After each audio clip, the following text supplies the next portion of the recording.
एक दौर था जब ये दुनिया इतनी बड़ी लगती थी कि दूर दूर तक मानवीय संभावनाएं भी नदारद थी। इंसान को एक जगह से दूसरी जगह तक जाने के लिए ज्यादातर अपने पैरों का ही सहारा लेना पड़ता था। आलम ये भी था कि एक शहर से दूसरे शहर जाने में कई कई दिन लग जाते थे, इसलिए लोगों को लगता था कि ये दुनिया बहुत बड़ी है। लेकिन फिर साल आया 1903 का। दो ऐसे भाई जिनका नाम हमें जीके की किताबों में तो नहीं बताया गया, लेकिन हम उन्हें राइट ब्रदर्स के नाम से जानते हैं, क्योंकि उन दोनों की अलग अलग कोई खास आइडेंटिटी है ही नहीं। उन दोनों ने एक ऐसी मशीन बनाई जो ग्रेविटी को चकमा देकर उड़ सकती थी। फिर क्या, ये बड़ी सी दिखने वाली दुनिया में जहां एक जगह से दूसरी जगह जाने में बहुत ज्यादा वक्त लगता था, वहीं अब उड़कर उस लंबी दूरी को घंटों में तय किया जा सकता था। आखिर इस आविष्कार को आम लोगों के लिए कैसे तैयार किया गया? आखिर वो शख्स कौन था जिसने राइट ब्रदर्स के आविष्कार के जरिए आम लोगों को हवाई यात्रा कराने की जिम्मेदारी उठाई? जानेंगे आज के इस वीडियो में। आप बने रहिए हमारे साथ इस वीडियो के अंत तक। दोस्तों, ये कहानी है विलियम बोइंग नाम के एक इंसान की, जो एक लकड़ी व्यवसाय से जब एयरक्राफ्ट बनाने की राह पर चला तो उसने एयरक्राफ्ट इंडस्ट्री की शक्ल बदल कर रख दी। 1881 में अमेरिका में जन्मे विलियम बोइंग ने येल यूनिवर्सिटी से इंजीनियरिंग की पढ़ाई की और इसके बाद उन्होंने अपने पिता के लकड़ी के व्यापार को अपने हाथों में लिया और काफी वक्त तक उसी में लगे रहे। इस दौरान उन्होंने कई नई फैक्ट्रियां और शिप्स को अपना बिजनेस बढ़ाने के लिए खरीदा। उन्होंने इन फैक्ट्रियों के लिए ऐसी जमीनें खरीदी जहां जंगल थे और पेड़ पौधे उपलब्ध थे। 1903 से 1909 तक विलियम ने इसी बिजनेस में खूब मुनाफा कमाया। लेकिन जैसा कि हमने आपको वीडियो के शुरू में बताया था कि 1903 में राइट ब्रदर्स ने ऐसी मशीन का इजाद कर लिया था जो उड़ सकती थी, लेकिन 1909 तक विलियम ने इस आविष्कार के बारे में सुना ही नहीं था। और फिर 1909 में जब इसने एक प्रदर्शनी में उड़ता हुआ जहाज देखा तो उसका दिमाग ये बात समझ पाने में बिल्कुल सक्षम नहीं था कि आखिर ये कैसे हो रहा है। अब बोइंग का दिमाग उस उड़ते हुए विमान पर मोहित हो चुका था। आलम ये था कि उस प्रदर्शनी के तुरंत बाद उसने एक फ्लाइंग स्कूल ज्वाइन कर लिया और खुद प्लेन उड़ाना सीखने लगा।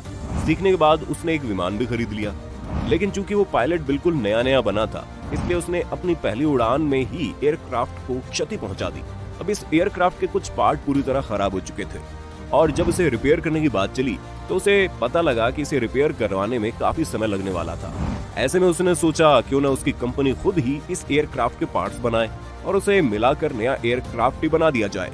अब चूंकि उसके पास पुराने बिजनेस से बचे हुए कुछ पैसे थे और उसे लकड़ियों से नाव बनाने का ही अनुभव भी था, ऐसे में उसने अपने बोट हाउस फैक्ट्री में ही लकड़ी, मेटल वायर और लेनिन फैब्रिक से अपने लिए एयरक्राफ्ट बनाने की शुरुआत की।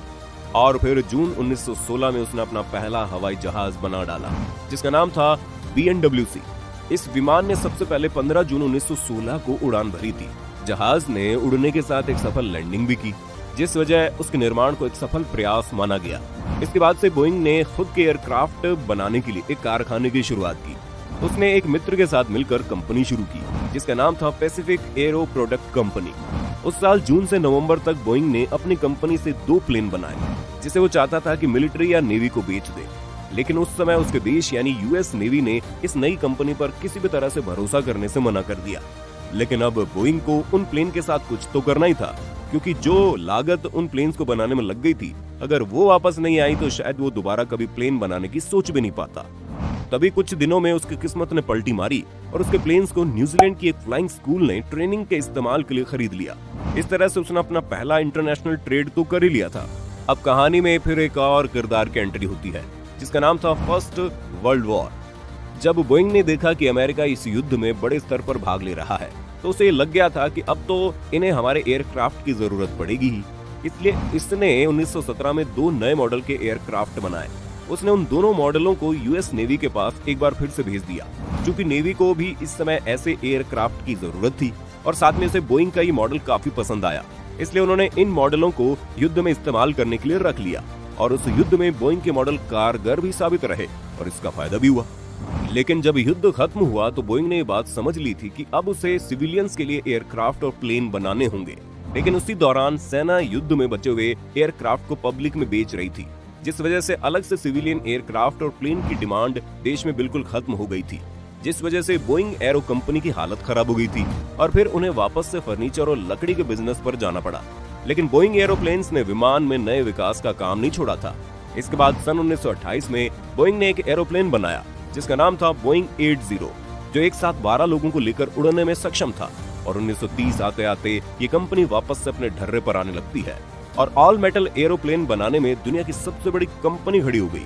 इस दौरान जो सबसे पहला ऑल मेटल प्लेन था उसका नाम मोनोमिल था, जो पूरी तरह से एरोडायनामिक पर आधारित था।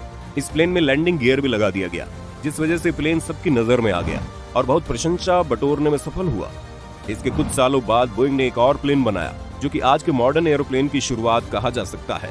यानी आज जो प्लेन उड़ते हैं वो बोइंग के उसी मॉडल से निकले हुए हैं। अब समय आता है विलियम के खत्म होने का। यूएस गवर्नमेंट 1934 में बोइंग कंपनी को 3 छोटी छोटी कंपनियों में बांट देती है, जिस वजह से कंपनी के शेयर भी डिवाइड हो जाते हैं। लेकिन विलियम इस बात से बहुत दुखी होकर अपना शेयर भी बेच देते हैं और खुद को बोइंग इंडस्ट्री से अलग कर लेते हैं। इसी के साथ बोइंग से विलियम बोइंग का किरदार खत्म हो जाता है। लेकिन कंपनी तरक्की करना नहीं छोड़ती। कंपनी ने 1938 में 307 स्ट्रेटोलाइनर नाम का एक प्लेन बनाया, जिसमें पहली बार केबिन प्रेशर तकनीक का इस्तेमाल किया गया, जिस वजह से प्लेन काफी चर्चा में रहा और कंपनी को एक और बड़ी सफलता हासिल हो गई। कंपनी ने इस तरह पहले विश्व युद्ध से दूसरे विश्व युद्ध तक का सफर तय कर लिया था। लेकिन दूसरे विश्व युद्ध में कंपनी के पास काम और ऑर्डर बहुत थे। कंपनी उस दौरान सिर्फ बॉम्बर एरोप्लेन बनाने में लगी थी और उसी दौरान बॉम्बर प्लेन की मैन्युफैक्चरिंग में सबसे रोचक बात ये थी कि जो वर्कर काम कर रहे थे उनमें ज्यादातर महिलाएं थी, और वो भी वो महिलाएं जिनके पति युद्ध में लड़ने के लिए गए हुए थे। उस दौरान कंपनी एक महीने में 300 से ज्यादा बॉम्बर प्लेन की मैन्युफैक्चरिंग कर रही थी। इसी दौरान कंपनी ने C397 स्ट्रेटोफिटर नाम के एक बहुत बड़े मिलिट्री प्लेन का निर्माण किया था, जिसने युद्ध में सेना की बहुत मदद की। लेकिन फिर वही हुआ, युद्ध खत्म होते ही मिलिट्री प्लेन के ऑर्डर बंद हो गए। लेकिन इस बार कंपनी के पास एक नई तकनीक थी। उसने C397 प्लेन को ही मॉडिफाई करके एक 4 इंजन वाला लग्जरी पैसेंजर प्लेन बोइंग 377 का निर्माण किया। लेकिन इस विमान ने आशा के अनुरूप सफलता हासिल नहीं की। इसके बाद कंपनी ने खुद को जेट प्लेन के निर्माण में लगा दिया। साल 1956 में कंपनी फाउंडर विलियम बोइंग की हार्ट अटैक से मृत्यु हो गई। लेकिन कंपनी ने जेट प्लेन में सफलता के नए कीर्तिमान हासिल किए और अमेरिका में पहला कमर्शियल एयरलाइन भी बना, और साथ ही सबसे ज्यादा बिकने वाला जेट इंजन प्लेन भी इसी कंपनी के नाम पर था। इसी तरह एक आम लकड़ी व्यापारी ने अपनी मेहनत और सूझबूझ के साथ दुनिया की सबसे बड़ी एयरलाइन कंपनी बना डाली।